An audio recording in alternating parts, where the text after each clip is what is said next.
want to welcome everyone to this week's ICEJ weekly webinar. Thanks for joining us from all over the world. And we've got the topic that we dealt with last week, also a couple weeks ago. It's been like dominating the headlines here in Israel, this heated debate in Israel over judicial reform. Some are calling it an overhaul, some even calling it a push or a coup. And it's really gotten emotional on both sides of the divide. And today, to help us understand what's going on further, help us get perspective, and keep us informed, we have Haviv Reteg Gur. He's a senior analyst with the Times of Israel, first-time guest for the embassy. And Haviv, welcome. Thank you so much for having me. It's good to be here. Haviv has been very informative, very good in helping us understand. If you follow the Times of Israel, their website run by David, he's the editor-in-chief, David Horowitz. I used to work with him for around 7 years when I was co-editor of the Jerusalem Post Christian Edition, when he was chief editor-in-chief of J-Post. The Times of Israel is now just this excellent resource for Christians as well as everyone else around the world for keeping up with Israel. And Aviv, we've been covering this in a couple of recent webinars, the judicial reforms, and I've even had staff members and other people writing to us and saying, I still don't know what these reforms are about. And so I just want to take a minute to give a little background. I have a legal background myself. We could really get into the details and into the weeds a bit, but just for a big picture perspective, a historic perspective, if you are a liberal Western democracy today, you think that our system of government was inspired by the Greeks and the Romans. When in fact the Roman Senate did what they wanted, and as they went along set their own rules. But it was actually Israel, the Israelites, and what happened at Sinai, which is the model for Western democracies today. And we see this in one scripture in Isaiah chapter 33, verse 22. It says, "For the Lord is our judge, the Lord is our lawgiver, the Lord is our king, he will save us." And the whole notion that everyone, including the king, the ruler, is subject to a higher law, and what we now consider constitutions, which come from the people, but say that no one can just do whatever they want. There's accountability and such. This is from, it has Hebraic roots at Sinai. And here we have this verse that says, look, the Lord is our judge, you have a judiciary, the Lord is our lawgiver, you have a legislature, and the Lord is our king, you have an executive. So even in the Hebrew scriptures, you have this notion, say in America, where the US Constitution divided up those three branches of government and set up checks and balances between them. The legislature enacts laws, the executive branch, they enforce and execute the law, and the judicial branch, they interpret and apply the law. And of course, in ancient Israel, you had these judges that were set up to help Moses deal with, this was even in the wilderness at Sinai, to help deal with all the disputes that came up between peoples. And Israel follows more a British model. Britain has a constitutional monarchy where the king still has certain powers, but the House of Commons and a coalition government comes out of it. And then you have the judicial system. Israel, the legislature and the executive, the lawgivers and the king are sort of one branch set off against the judiciary. There's no constitution in Israel. Haviv, maybe you can explain first why that is the case, and therefore there's no real set checks and balances between the judiciary and the legislative executive. And there's been this tug of war that's intensified in recent decades who really has the last say on things. So can you pick it up? How did we get here? How did this develop? Sure. Yeah, thanks. First of all, I love that setup for the conversation because it's really true. The Roman state was built out of a trauma of the of what Rome remembered as very, very tyrannical kings. And so they would have the Senate would rule instead of kings, and they would appoint two consuls at a time to rule the Roman state, limited to 1 year. There were all these checks, but ultimately, even though there were tribunes and there were elections inside the city of Rome, ultimately it was an oligarchy where the Senate ruled. In Athens, you had I just have to respond because it's so interesting. In Athens, you had a democracy in some places at some times, but of course, half the population were slaves, and women weren't part of the democracy in any case. And in the Bible, you have prophets everywhere. Every time there's a prophet, what a prophet is that moral voice standing against the king and calling the king to task. And in the Bible, at the very beginning, the very first thing the Bible tells us about ourselves is that each and every single one of us is in the image of God. And so I think the Hebraic contribution is individual value and worth and rights, which did not exist even in the most democratic of Roman or Greek moments. And so they taught us a little bit about institutions, and we taught them about the human, is how I see it, which is an okay division in my book. Right now in Israel, that divide is a little bit of the debate that we're having. That divide really does frame it well. Israel has probably the simplest system of governance in the world. It has almost no institutions. It has a parliament that is elected by a single constituency. The entire country is one constituency. No member of Knesset is elected from any region of the country. And so no member of Knesset really stands on their own feet. We don't vote for the actual members. We vote for parties. And the party chooses the list of members that actually sits in the parliament. In the vast majority of cases in the Israeli Knesset, those political parties don't even have primaries. In Yair Lapid's Yesh Atid list, or in the Israel Beitenu list, or in, I don't think our listeners need to necessarily know each and every party, but if you look them up on Wikipedia, you'll find each and every party, and very, very few have primaries. And even those that do have primaries, where an actual member is elected by someone at some point, like Likud. Likud is the big one, Benjamin Netanyahu's party. In practice, there's almost no real contest. It really is a list chosen by Netanyahu. And so we have a parliament from which a government is selected, like in other parliamentary systems, Britain, or I don't know, Austria or Latvia or others. The parliament elects the government from within itself. The prime minister by law has to be a member of the Knesset. And those leaders of those political parties who sit in the government, who are the executive branch, appointed the vast majority of the members of the legislature. And so the legislature can't, in the United States, the president can want something, but if he doesn't have the House, he doesn't have the budget. And if he doesn't have the Senate, he can't go to war, right? And so there are these profound limits and on every piece of legislation. And that does not exist here. We have almost no checks and balances in our system of any kind. Members of parliament are very, very weak institutions, and our government is almost can't be reined in by definition, because a government exists with a majority in the Knesset. And so if it's the government, it already has that majority. Long story short, because we have no real checks in the system, over the decades, they're developed in this country piece by piece, with each little judicial decision after another, and with, especially over the last 30 years, probably the most powerful Supreme Court in the world, in the democratic world. I guess in the non-democratic world, it doesn't matter, right?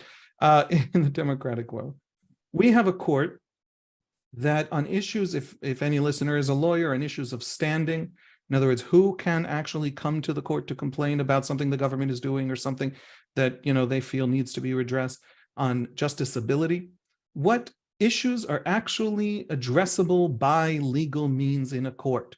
A court should not decide welfare policy. It's not equipped to decide welfare policy. The people are given the ability to vote for representatives, and those representatives then decide what to do with the people's money. If the court starts writing up state budgets, that's a bad system. In the Israeli case, in terms of standing and justiciability and the court's willingness to intervene, even on very, very political and policy questions, it is an outlier in the democratic world. It is the most powerful court. Many of these powers it took for itself. They're not written down in any law, and it just rules on decisions, based on whether it thinks something is reasonable or it thinks something is. So this imbalance. When you say standing and justiciability, those are two different issues for people to understand that if the Supreme Court is ruling on whether the prime minister can appoint so-and-so as defense minister, the courts have been saying, no, that's unreasonable, and they shouldn't be poking their nose. That's not a justiciable issue where a court should be dealing with that.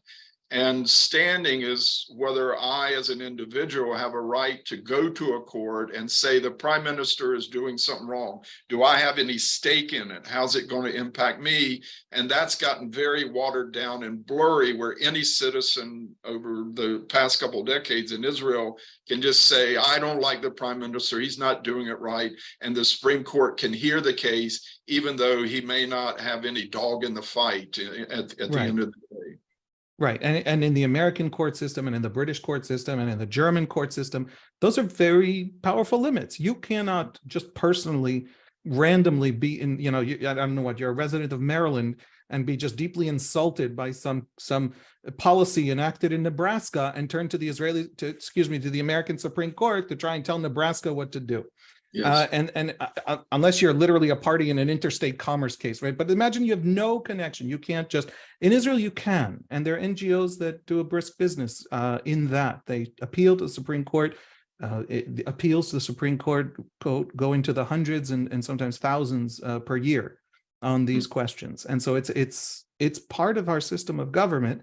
And it's not really based in law, certainly not the way the issues the court has tackled. The court has for 30 years now been telling the government that it can and cannot appoint members of political parties to the cabinet, for example, whether the prime minister is allowed or not allowed to appoint a minister, even when the court itself, in its ruling, says that the prime minister behaved correctly within the bounds of the law.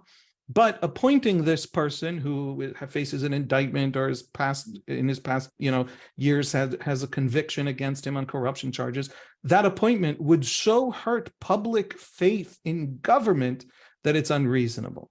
Now, that is a decision for politicians and for the public. And if the public faith is, there are elections in which public faith in government is sorted out, right? So we've had this massive expansion of the court's powers, and incidentally, not just on technical issues. It's not philosophical or academic. One of the most important questions for the very essence of, for example, the Haredi or ultra-Orthodox community in Israel is whether the military draft can be applied to young Haredi men.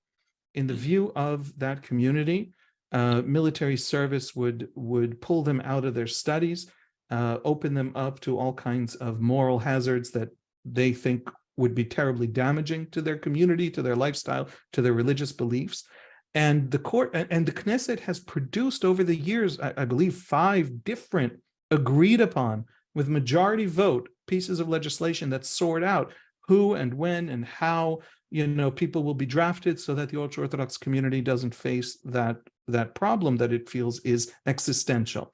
And each one the court has thrown out on essentially on the grounds of equality. I have to say, just full disclosure, I happen to think the court's arguments were good, and I happen to think that the whole issue of the ultra-Orthodox participating in the workforce, there's very low participation in the workforce. They live off the wealth, many of them, too many of them, live off the welfare system and don't serve. You don't have to go to the military. You can create ultra-Orthodox national service programs in rescue services and in other places. I served in the military. My father served in the military. My brothers, my uncles, my children will serve in the military. And I feel that is an imbalance. And I am on the liberal side of that particular question. Mm-hmm. But it creates among the ultra-Orthodox electorate and politicians a sense that the court, not only is it very powerful, but that massive power deeply and profoundly and in their most important issues hurts them and limits them. And so the feeling on the side opposed to the court is the feelings are really very, very powerful. And that brings us to this reform. So this reform has, like 11 moving parts. If people are confused, that's a good thing. Israelis are confused and they're reading it in the original Hebrew. But I want to single out 3 pieces of those many, many parts, all of which are different pieces of legislation, and it's all very complex, but 3 pieces that I think summarize the whole. One, and by the way, I will not just explain why they want to do it, but how each piece is a profound problem for opponents, and why people are not crazy in thinking this is a serious attack on Israeli democracy. Even if it's very reasonable to limit the court, the way it's being done is being interpreted as an attack on Israeli democracy, and that's not a crazy opinion. The court, the legislation, this reform, one of the things that it does is it allows the government to have a majority on judicial appointments. In other words, there's a judicial appointments committee. Today, you need 7 out of 9 votes on that committee to appoint a Supreme Court justice. And the Supreme Court itself has 3 justices on the committee. And so if you do the math, without at least 1 Supreme Court justice, you cannot appoint someone to the Supreme Court. And the Supreme Court's delegation, those 3 justices on that 9-member committee, have never voted a part in thousands of votes over the last 20 years on appointments, or many hundreds on appointments of judges at all levels of the Israeli courts. And so in effect, the Supreme Court can, if it chooses to, have a veto. Now, the government also has 3 members of the coalition, really, and usually 4. We don't need to get into the technicalities, but basically you have a mutual veto between the government and the court on that committee. And they have to negotiate out, right? So you have some more conservative members when there is a conservative government, more liberal members when there's a more liberal government. But the argument is that it's unreasonable. In the United States, right, you have a court that is entirely appointed by politicians. Now, 2 institutions, the president and the Senate, but still all elected, right? Imagine if the Supreme Court had a veto on appointments to the Supreme Court, right? That would be a very dramatic change in the system of government. And so what they want to do is they want to say, we're going to allow the government to have that majority now alone. Now, given what we said at the beginning, the Knesset and the government can't really balance each other out. You're essentially handing the prime minister just literally an appointment, just the ability to simply appoint the Supreme Court. I mean, just literally appoint it without any checks and any balances of any other institutions. They want to pass an override clause. An override clause means that if the Supreme Court rules that some piece of legislation is unconstitutional, or extremely unreasonable, or any of those rulings, then the Knesset can decide that in fact it is constitutional and it is kosher and you can pass it into law. And the majority you need to overcome that Supreme Court ruling in the proposal that they have offered in the Knesset and that has already advanced the first of its 3 readings, that majority is 61 seats. That's 61 out of 120. In other words, majority. A simple majority that by definition the government already has. And so essentially this override clause isn't saying, if the president vetoes something, you need 2/3 of the House and Senate. It's not saying that. It's saying if the president vetoes something, just vote on it again, right? It's one more little vote. It makes the Supreme Court just the tiniest, it's a single day or 2-day delay is all it can do. They want to, and the third thing is the basic laws. Israel has a series of basic laws whose status isn't entirely certain. The Supreme Court has seen these basic laws as essentially a proto-constitution and has thrown out other laws if they contradicted the basic laws. But the basic laws are passed, most of them with simple majorities. And there are 21 of them. A lot of them organize the system of government, how the Knesset works, how the government works. But they can be passed and they can be overturned with simple majorities in the Knesset. And so are they a constitution if you can change them at will? What they want to do is they want to say that the basic laws are immune to judicial review. In other words, the court will not be able to to rule a basic law unconstitutional. But they don't want to make them hard to change. In other words, they want to give them the status of a base. Any law that the Knesset slaps the words basic law on will become not subject to judicial review. And that's a judicial review you can overcome with a simple majority anyway. And that's after you've stacked the court, because the prime minister can just essentially appoint with that new committee. And so, I happen to think that it's a great idea, an important idea, to make the basic laws immune to judicial review. It gives us a constitution. But those basic laws, it's not theoretical that the Knesset will change them at will just to avoid judicial review. Basic laws of Israel have been changed 22 times in the last 5 years, which means the Knesset doesn't treat them as a constitution, but wants the court to treat them as a constitution. So we have and again, there's many more elements to this, including requiring 12 or 13 justices out of 15 to even sit on the question of reviewing, right? A huge majority would be required for the court to even throw out legislation, which the Knesset could then completely ignore, right? So in practice, when you dig down into the details, this reform essentially completely neutralizes the Israeli High Court, totally. And the problem with that is that we have nothing else. As one very smart legal editor of one Israeli newspaper put it, we in Israel, in general, in the democratic world, there is a negative correlation between how powerful a court is and how much control politicians have, elected politicians, over appointments. So the American Supreme Court is fairly powerful. It can throw out legislation. It's got quite a bit of power. And so it's appointed by representatives of the people as a way to rein in that power over time. The British court has much less power. It really can't throw out legislation almost at all. Over the last 10 years, it's done a little bit around the edges, but it basically doesn't have the power of judicial review in that sense. And it is there's a complicated process through the Justice Ministry of Britain, but basically it is essentially a professional appointment process and not a political one. The weaker the court, the more independent it is. The more powerful a court, the more the appointment process is given to elected representatives. Israel until today has been a complete anomaly, an outlier.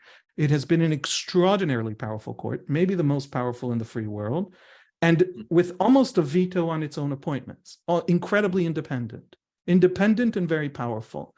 And this reform makes it an outlier in the other extreme. It would be a court with no power, really, and also completely dependent on not just the political echelon as a whole, but really just the majority leader of the parliament or of the government. And so the part of Israel that says this court is authoritarian, it's too powerful, it has a veto on its own appointments, it's a huge problem. They've got a case. And the part of Israel that says this is the end of democracy, the sky is falling, that's not hysteria. They're looking for what else might be there when the dust settles and seeing nothing. And the defenders of the reform keep talking about the problematic court, which, yeah, but that's not an answer to the question being asked, which is how do you leave us with nothing? The proponents of the reform have even been asked by people, myself included, just as a sign of your democratic intentions, pass a bill that includes a bunch of rights, a bill of rights. Simple rights, not contested rights. The conservative. There's no right of free speech in Israel. There's no right of free speech. We don't have a bill of rights. We have free speech. It's very difficult to shut up Israelis, as you're discovering in this conversation. I'll shut up in a second. But just write it down somewhere in law. Now, that's not a significant constitutional change, but it's a signal of intent. And they've refused. And the other sign is slow down. What's the rush? Put a freeze on it so that we can find some compromises here. And I think because the situation Israel's in, there's no document that you can really turn to regulate how to even resolve this dispute.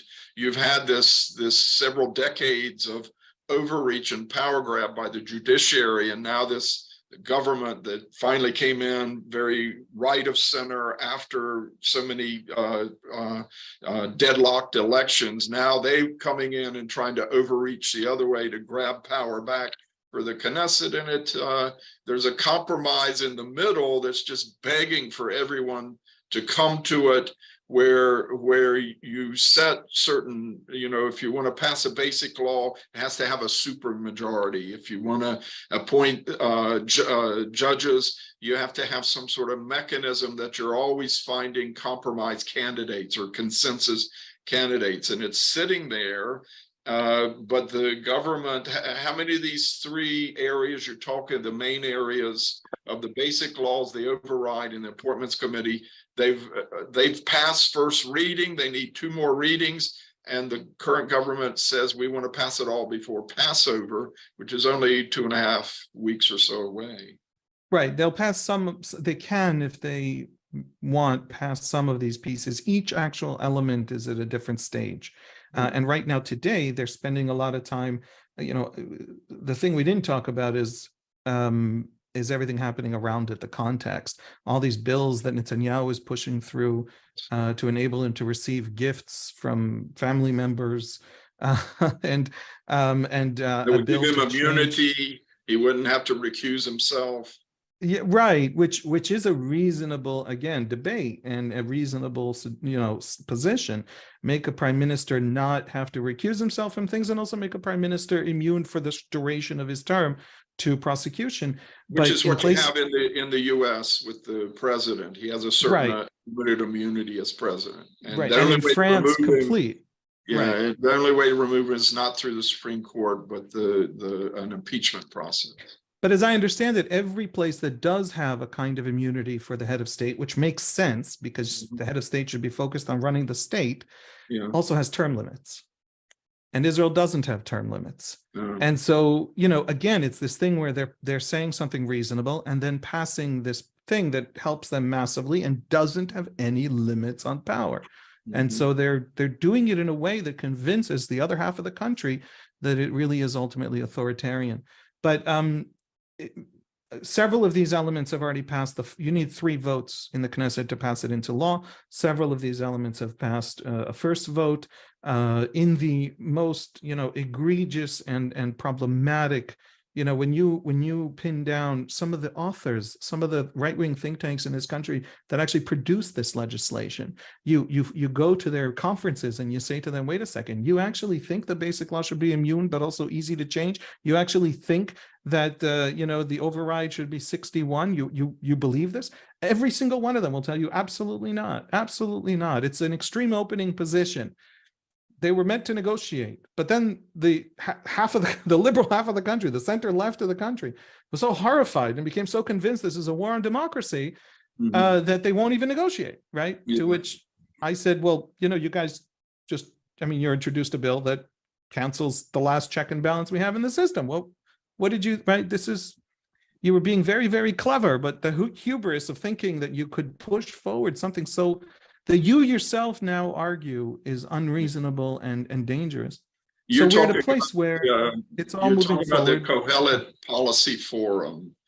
Not just, but they're the big one, yeah. They're the big one. This is Eugene Kontorovich, Avi Bell. We've engaged with them. We've had them speak at our events. We like those guys. They do a good job of defending Israel abroad from lawfare and things like this. But they've been part of some of these suggested reforms, but they say they now, I think Times of Israel was reporting that they now say we have a compromise package. Is it being considered? The president has really been spearheading the effort at compromise, President Isaac Herzog. Good for him. And he has met with all of these different people. It's very, but I want to just clarify, the members of the civil society, whether it's Kohelet on the right or the Israel Democracy Institute on the what they call center left, they're not at fault for any of this. They are, I know them and I have learned from them over the years on both sides and quoted them extensively in my articles. They are thinkers and they are planners and they are experts. And they are not the reason that this political system is engaging in this issue in the way, in the just deeply toxic and poisonous way that it's engaging in it. I just that's important for me to say, because there is a habit now among opponents of the reform to try and pin it on Kohelet. It's a think tank. A lot of its funding comes from overseas. By the way, that's true of a great deal of the Israeli left civil society. It's true of a great deal of the Israeli right civil society. Maybe we should cancel all overseas funding for everything, but we certainly shouldn't be worried about it only when, on one side. But these are people also who have been talking about these issues for 20 years. And the problem, the people who refuse to negotiate, are the people in the Knesset, and they're the ones with the responsibility. And so I refuse to take away their responsibility by pretending the problem is outside think tanks. So basically, there is this compromise effort by the president. The compromise is possible. I'll say more than possible. I share the criticism of the court.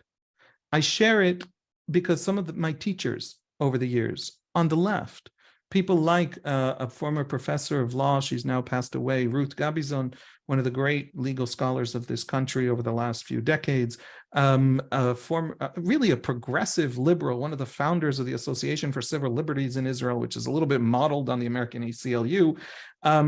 She thought that the court had just gone way out of bounds and become activist to the point that's not healthy for liberal causes, never mind conservative causes. And she'd argued this for years and years and years. And because she was opposed to judicial activism, even though she was on every substantive issue deeply a progressive, the court itself, Aaron Barak, the former Chief Justice, vetoed her appointment to the court, even when the government actually proposed her as a candidate. By the way, a right-wing government proposed her as a candidate, as a kind of compromise candidate. A liberal judge who isn't an activist was a compromise between left and right, and they vetoed it. The court itself vetoed it. And so she has taught me many of the issues surrounding the court, and I want the court reined in. But I want the court reined in a way that gives us more checks, more rights, not less. And so a compromise that says, look, let's make basic laws immune to judicial review. Yes, let's have a constitution, but then make them very hard to change. Let's have an override at 75. What does that mean at 75? It means, if there's ever been a government, a majority coalition with more than 75, I can't think of it right now. It's very, very rare if it ever even happened. But what it means is that if the court rules something out, the Knesset can come back and say, no, we really want this. But you have to go to the opposition, and you have to have the opposition with the coalition, and then come to the court and say, I'm sorry, too much of the public wants this. By the way, maybe give the president a veto. The Israeli president right now is basically a figurehead. He's elected to 7-year terms by the Knesset, which means that he's a representative in an important sense of 7 years ago's Knesset, right? It's a little bit like the Senate they go in for 6-year terms so that they're the cool heads, right? That's why they're the ones allowed in America to declare war, so that America doesn't declare war, because populist feeling might declare wars that calm people who aren't facing re-election tomorrow morning would not declare. And so why not give 7 years ago's Knesset a veto over today's Knesset? Just as a way to slow things down, not that this wouldn't prevent a majority view over time of winning out, but it would slow it down, and it would protect rights that way. There are all these solutions that if you incorporate them, and this is the beautiful part, we're not just a step away from a compromise. We're a step away from a much stronger democracy than we were going into this mess. Give me more institutions, more checks, weaken the court so that it's a healthier court. Don't destroy it, don't remove it, but make it something a lot more reasonable in this sort of the democratic world. And then give me many, many more checks and protections and rights listed on paper. We're a country that 75 years ago, when it was founded, was very chaotic and very small and very weak, and didn't really have time or desire to sit down and think all these things. We never had a Philadelphia Convention. We have no, Federalist Papers where anybody wrote any of these ideas down. But we're big, we're complex, we're fairly wealthy. I think we have the GDP per capita of New Zealand at the moment. It's time to get a serious constitution. This could be that moment if our politics allow it. Yeah, some countries they think constitutions, each new government rips up the old and writes anew. They become a throwaway, and it's not a cure-all for everything. But I think Israel needs some sort of document to help it, navigate these disputes and this sort of tribalism that has really entrenched itself in Israeli politics. And I think for people who are listening, if you go back over the past 2 months or so, Aviv Reteg Gur on the Times of Israel, timesofisrael.com. You go on his website, he has an excellent article on why it was David Ben-Gurion who said, I don't want a constitution. Then he had an excellent article on why it was Aaron Barak, who became Chief Justice of the Supreme Court, started this activism and this overreach from the courts and the left, hyperactivism that now the right is responding to. Haviv, I think a lot of the emotion in this, you say the Haredi are upset that the courts might send their children off to the army. A lot on the left, you had several years now of these black flag protests against the crime minister Netanyahu because he's under indictment in 3 different scandals, and now he's trying to ram through some reforms that he would then be able, if you get this first tier of bills passed, then the Knesset could do whatever they want. They could appoint him chancellor for life. And I want to be careful with my analogies. Maybe I've worded that differently, but this there's another tier of laws waiting, and we've seen one of them as the Christian Embassy by UTJ MK Moshe Gafni. He proposed a bill around 97, 98 that would have made it a criminal offense to possess the New Testament in Israel, very much against Christian missionary activity and such. And he's got another bill waiting. That second tier, I think you mentioned it in an article. Yeah, he's a real liberal. In his defense, his party and the other ultra-Orthodox party, Shas, have proposed things that would do even worse things to other Jews they disagree with. So yeah, I know there were protests outside his house this week. Right, there was a bill proposed by Shas 2 weeks ago, and the importance of these bills is not that most of them will pass. And by the way, who the heck knows once there's no court what will pass when they essentially neutralize the court and control everything? The question becomes, would Netanyahu not give the ultra-Orthodox these bills if they threaten to leave his coalition and topple his government? Am I willing to put my rights on that question, right? So, but Shas proposed a bill that would create a 6-year prison sentence for immodest dress by women at the Western Wall. Now, who are they talking about? They're talking about liberal Jews. By the way, liberal Israeli Jews. And they're not talking about women running naked through the place. There's already laws against that. They're talking about elbows. And that sparks such a public outcry, especially overseas. And then Netanyahu called up Shas and said, "What are you guys doing to me? You're making everything look bad," right? And so they pulled it. But before pulling it, Moshe Arbel, the member of Knesset who proposed the bill from the Shas party, said, "What do you want from me? This thing is an appendix to our coalition agreement we signed back in December. You know about this." And then Likud, the Yariv Levin, the justice minister, who was Likud's negotiator in the coalition talks, said, "Oh, that's my bad. I didn't notice." Now, that entire situation, every element of that is worse than the previous one. How will this government look when the court is neutralized is not a small question. And it has big consequences abroad as well. Right. America is sort of questioning this, not only American Jewish establishment organizations, but the US government and all through Europe, and it could affect, say, some of the proceedings at the World Court of Justice, the UN Human Rights Commission, the International Court, because the judiciary does provide a certain shield for Israel in these international forums.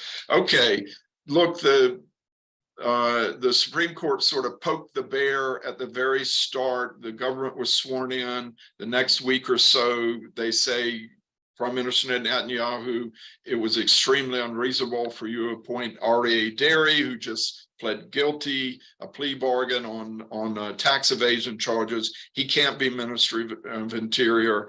You have to fire him. And that was another example of what they feel is overreach. So now they decided by Passover, they're going to get this whole reform package passed. And I'm trying to, get a prediction out of you how this is going to play out over the next couple of weeks, because some say it was just Netanyahu's bargaining tactic, that if you hung this over their head, that within a couple of weeks we're going to have this passed, then they're going to compromise more, the left and those who are trying to water down the package. Are we going to see an effort to compromise, or will this all be enacted into law before we have our Passover Seder on April 5th? I'll put it this way. Nobody quite knows. And that's an enormous change. 10 years ago, if you had asked me, or 5 years ago, if you had asked me about Benjamin Netanyahu, about his core ideas, his core commitments, I would have staked my career on them being fundamentally liberal, classical liberal, maybe a conservative version of liberal. Yes. And also utterly patriotic. He might understand what's good for the country differently from other people, and we have elections to sort that out, but complete unquestioned. Today, so much of this legislation is personal. You mentioned the legislation that today was actually being debated in a Knesset committee this morning, but next door, there's a Knesset committee debating a bill to allow Netanyahu to receive massive gifts to fund his trial. His defense. Right. Now, Netanyahu is a multimillionaire. Netanyahu is not a poor man. Netanyahu wants the Knesset to change legislation that allows members of Knesset to receive gifts. Some of the articles in this bill that's going through the Knesset right now to allow donations to politicians are astonishing. There's the gifts can be anonymous. Many kinds of gifts can be anonymous. The politician appears not to be responsible under this bill for financial improprieties, because the money has to be channeled through an NGO, and the NGO takes on liability. That's something that's very vague in the bill, and so we don't quite know, but that's what it looks like.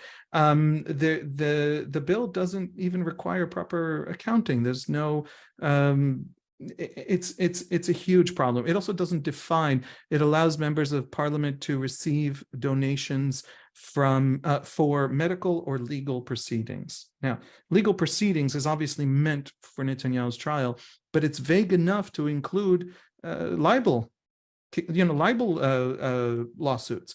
In other words, a politician can essentially fund almost without limit. There are no limits placed on donations in the bill, from some billionaire friend or crowdsourcing among the base, silencing, just a campaign of libel lawsuits to silence critics, and nothing in this bill would prevent it, or even allow proper tracking of the money, and many of the donors would be anonymous anyway. There's nothing like this. That could be right. That's right now passing through the Knesset, and that is something that, the other problem is there's no debate at all on the right. Likud used to debate.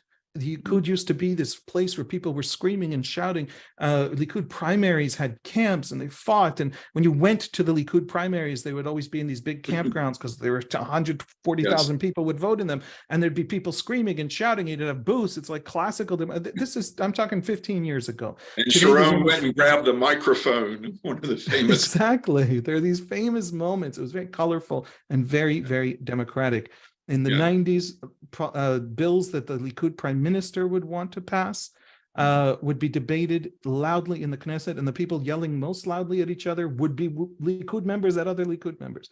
It was a very democratic party. Today, there isn't a word, a whimper, not a single whisper from any Likud MK on any of this legislation. Not on political donations. Yuli Edelstein is a little in the doghouse right now for not showing up for a vote, but there hasn't been. Not showing up for a single vote without even publicly denouncing the legislation. Now, Yuli Edelstein isn't a coward. Yuli Edelstein is a man who resisted the Soviet regime, spent 3 years in the Gulag.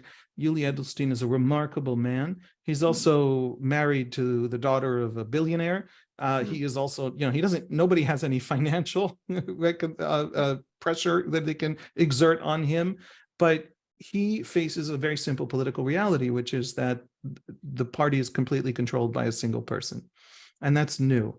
And so we are now looking at a Knesset process that itself is very, very worrying. Can we reach a compromise when Likud itself can't even hold a debate inside itself on these issues? I don't know. And would Netanyahu compromise if the left won't come and sit down and force a compromise, which it doesn't want to because it thinks the whole thing is an authoritarian push in the first place, and nothing this government has done has convinced anyone otherwise. So will Netanyahu compromise with himself to give us a reform we actually need, rather than this very dangerous one that even its original authors think now is very dangerous? Kohelet now demands, really desperately wants, doesn't want to be associated with a version of the bills that are advancing now. I simply don't know. I don't know the answer to that. It's easier to predict what 1 million people will do than what one person will do. And this one person, this Netanyahu, is new. He's a new person. This is not the last 15 years of Netanyahu that we've grown to know very well.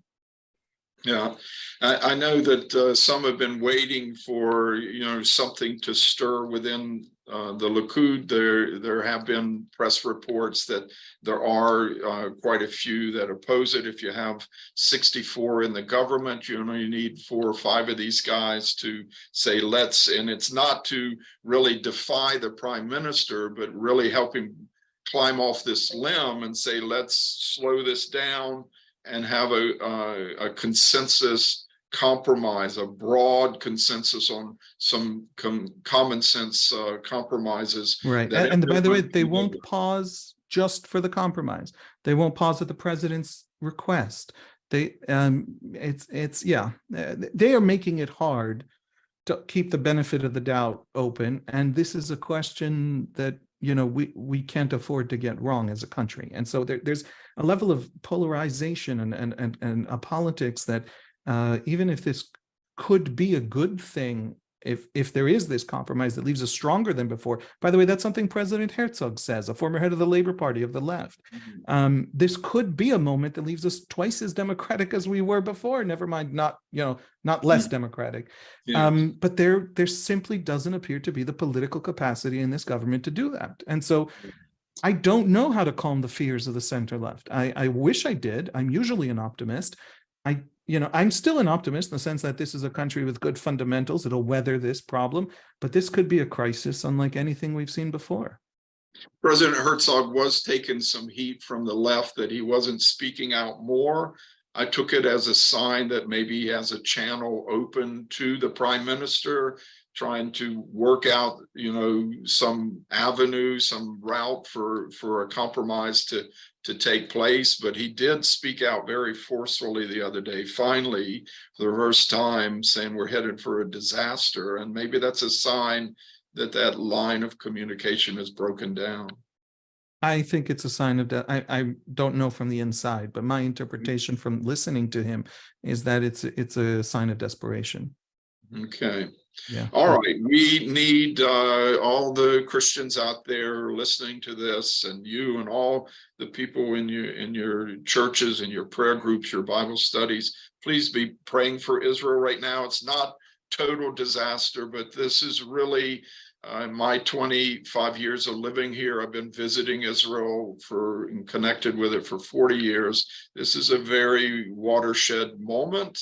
And there is this compromise, a common sense compromise that everyone could live with, just waiting there to put the brakes on and have a little. I've been trying to be careful and objective in all this, but Haviv, I think you've given us a good sober assessment of where we are now. So please be praying that Israel can find its way through how to find the balance between the legislative, the executive, and the judiciary branches here of this nation, which is such a miracle. We're about ready not only to celebrate the liberation of Passover and individual freedom and the freedom as a nation, but also Israel's 75th anniversary. It's not going to be in a very celebratory mood if the wounds that are and the tensions right now are just allowed to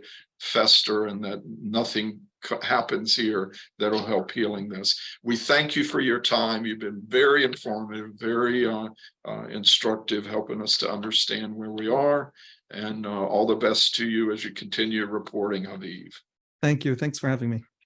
Okay, we've been talking to Aviv Retek-Gur. He's senior analyst with the Times of Israel, one of the main English news sites out of Israel, helping us to understand this very tense Israeli standoff right now over the judicial reform package going through the Knesset.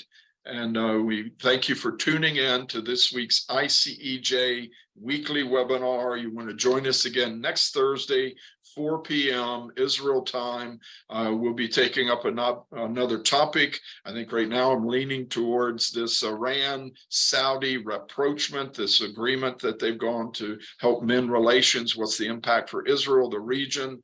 And so we'll be back next week with another hot issue here on the ICJ weekly webinar. And also reminding you next Wednesday, 4 p.m. Israel time, our global prayer gathering. Come together with Christian leaders from around the world to pray for Israel, the region, and your nations. So we thank you for joining us. Shalom from Jerusalem. Thank you for joining us today. We'll see you next Thursday at 4 p.m. Be sure to subscribe and follow us on our social media pages for more exclusive ICJ content.